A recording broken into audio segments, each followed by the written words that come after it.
Hello, everyone, and welcome to this special edition of the Armstrong-Williams Show. We're on with Kimberly Klacik, who ran for congressman in Baltimore.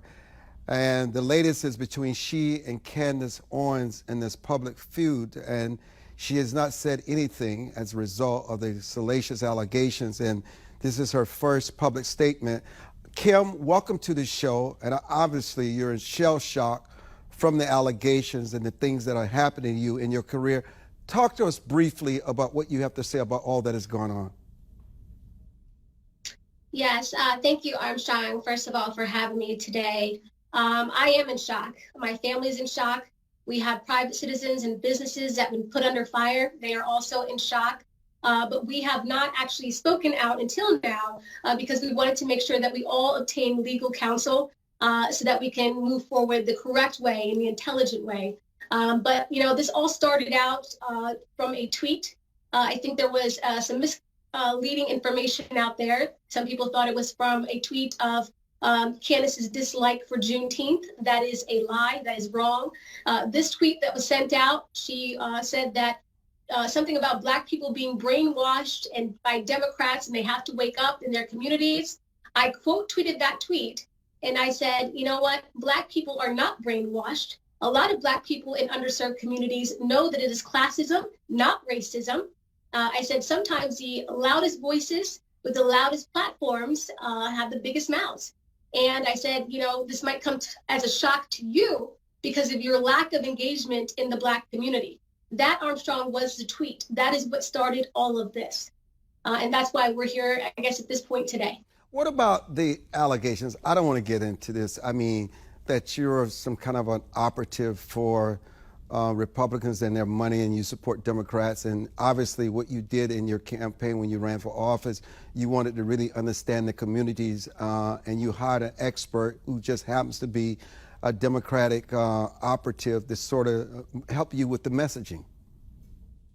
Correct. If anybody knows anything about running for office, especially a congressional campaign, as you do, and so many others do, but this individual, Candace Owens, does not. You hire a Democrat that has the voter information that allows you to see which independents and moderate Democrats are good to target, to hopefully go and knock doors, phone calls to persuade for their vote. It is a D+30 district that I ran in. You would have to reach the Democrats in order to flip this district. And so we hired Democrats and Republicans that had this voter information so that we can target everyone that was an active voter in the past 5 years. And that's usually how this works. But again, if you've never run a campaign, if you've never run for office and you've never worked on a campaign, you wouldn't know that. And that is why I am defending that issue, because Candace Owens has never done that.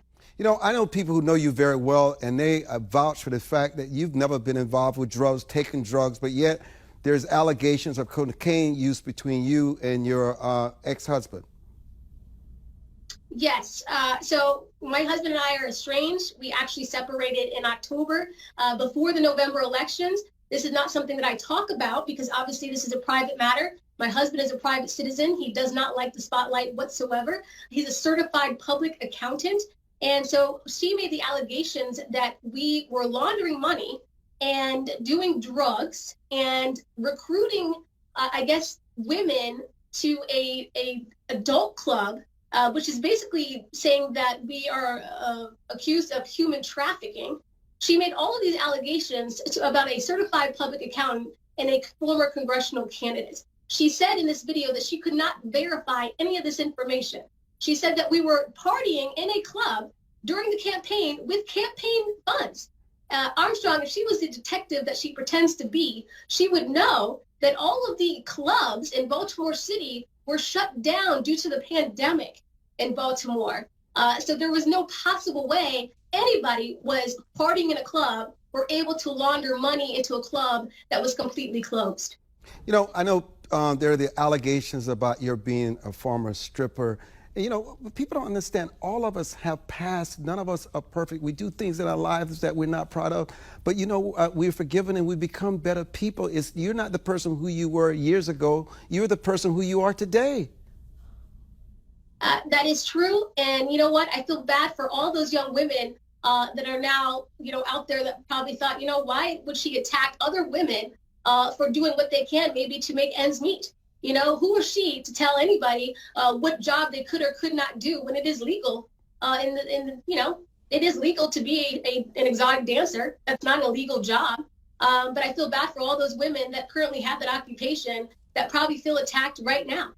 You know, the main thing we wanted to do was have you on the day, give you a forum to share your perspective instead of not just saying anything. I mean, we wish you well. It's so unfortunate to see two powerful, very accomplished women involved in this kind of feud in the public. There's so few of you who happen to be conservative and who are black and have this substantial platforms. And you know what? We live in a country where people are innocent until they're proven otherwise. And you should not lose your way of life because of allegations that have not been proven. We wish you well. Certainly, we will continue to have you on our platforms. We appreciate what you do. We appreciate what Candace Owens does because there's room for both of you. And hopefully you can settle this and move on. But we really appreciate your joining the Armstrong-Williams Show today for the clarification. And also, just know that you're in our prayers, you're in our thoughts, and we just hope that people don't just discontinue their association with you because of these allegations. I mean, you have so much to offer, and like I said, we wish you well in the future. If I could say one more thing, Armstrong, I just want to say those private businesses that were accused of not being in good standing during the pandemic and the lockdown, all city and state buildings were closed. That is why they didn't have their standing updated online. They are in good standing, and as COVID restrictions lift, you will see that it just was not updated online.